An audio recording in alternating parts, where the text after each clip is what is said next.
السلام عليكم ورحمة الله تعالى وبركاته. متابعينا الكرام، مرحبا بكم مجددا في قناة اس سبورت. كما كتشاهدوا هذه المشاهد ديال هذه الطفلة المغربية اللي ما تعرضت لهم من إساءة بعد نهاية مباراة ديال المنتخب المغربي مع المنتخب التنزاني من طرف المنظمين. أيضا حتى الكابو ديال الأولتراس السبوعة اللي تعرض للتعنيف والتهميش من طرف المنظمين او الساهرين على تنظيم ديال هذه البطوله ديال الشام بسبب الرفع ديالو ديال التيفو فيه خريطه ديال المملكه المغربيه كامله من طنجه الى الكويره. على اي فغادي نعقبوا على هاد النقط هادو.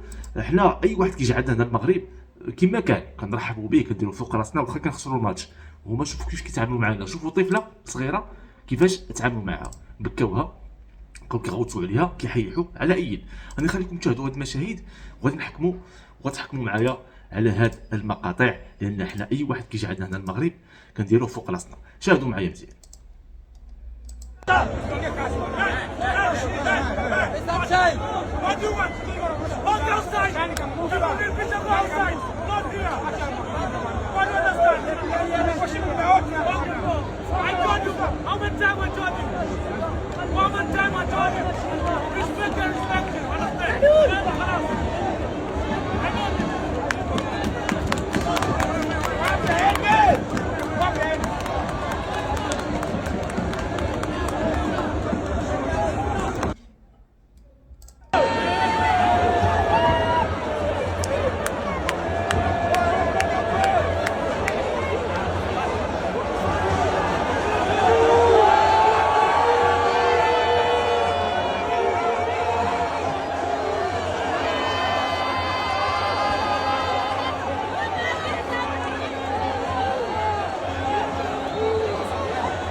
فكما تابعتم معنا متابعينا الكرام، فهاد المنظمين ديال هاد المباراه اليوم بطبيعه الحال التنزانيين، لان المباراه كانت ملعوبه في تنزانيا في دار السلام، ما خلاوش هاد الكابو ديال الأولتراس السبوعه باش انه يرفع التيفو، هو داك الباش اللي كان عنده فيه الخريطه ديال المملكه المغربيه كامله من طنجه الى الكويره. ما بغاوش، ولكن بالعزيمه ديالو وبداك التمغربيز ديالو قاتل معاهم ورفع في نهايه المطاف، رفع هذاك التيفو اللي كان باغي يدير. شاهدوا معايا.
فتحيه ليه لهذا الكابو ديال الأوترا السبوعه اللي تحدى المنظمين ديال الشان بتنزانيا ورفع الخريطه ديال المغرب من طنجه للكويره. وشاهدنا في فيديو سابق انهم كانوا باغيين يجردوه من هذا الباش او من هذا التيفو.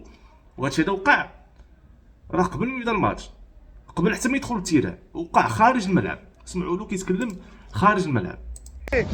باشينا باحصائيات ديال افريقيا، باشينا باحصائيات ديال كاس العالم.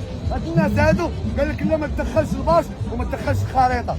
بغيتي تدخل غادي تعاطفوا معاك غيدخل الباش، الخريطه ما غتدخلش.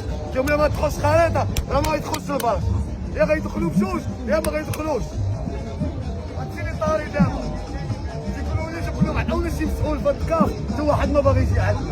خلينا واقفين هنايا من الصباح ساعتين وانا واقف هنا، ساعتين وانا واقف هنا.